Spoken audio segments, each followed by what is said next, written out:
મિર્ચી morning. જવા દે ને તારી વાત. તું તો સાવ નક્કામો છું. તું તો ભૂલ કરે ને તો એક્સેપ્ટ ના કરે કે તે ભૂલ કરી.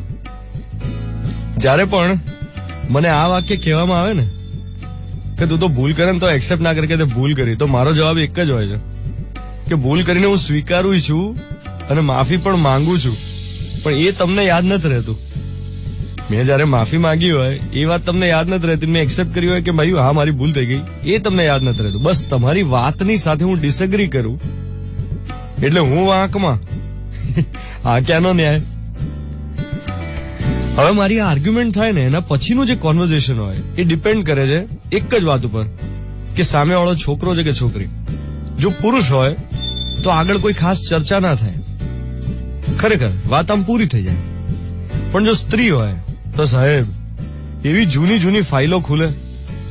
સ્ત્રીઓની બાબતમાં કેવું છે કે કડવી મેમરીઝ એમની હાર્ડ ડિસ્કમાં જલ્દી સ્ટોર થતી હોય છે અને જગ્યાએ બહુ રોકતી હોય.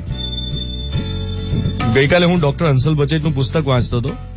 પુસ્તકનું નામ છે પણ હું તો તને પ્રેમ કરું છું, અને એમાં ડોક્ટર કહે છે કે ગમે એટલી સારી રીતે મનાવવામાં આવેલી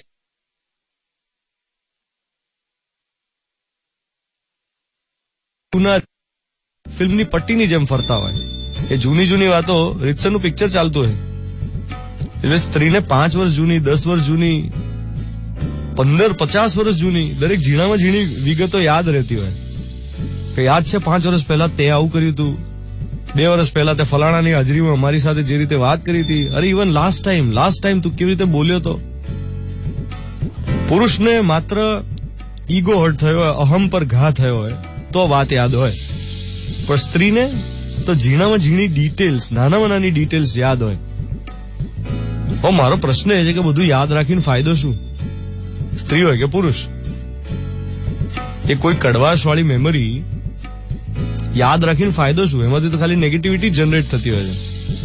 હા, એટલે દુઃખી થવાનો શોખ હોય એને બરાબર છે, બાકી આપણે શું કરવું છે નેગેટિવ મેમરીઝની એફડી કરાવીને? એના કરતા પોઝિટિવ મેમરીના મ્યુચ્યુઅલ ફંડમાં ઇન્વેસ્ટ કરો ને. આ હતો આજનો મોર્નિંગ મંત્ર. 7:14 થઈ રહી છે. નવા વીકની શરૂઆત 23rd એપ્રિલ 2018 મંડે મોર્નિંગ મિર્ચી 98.3 પર હું છું ધ્વનિત તમારી સાથે. Good morning my dear.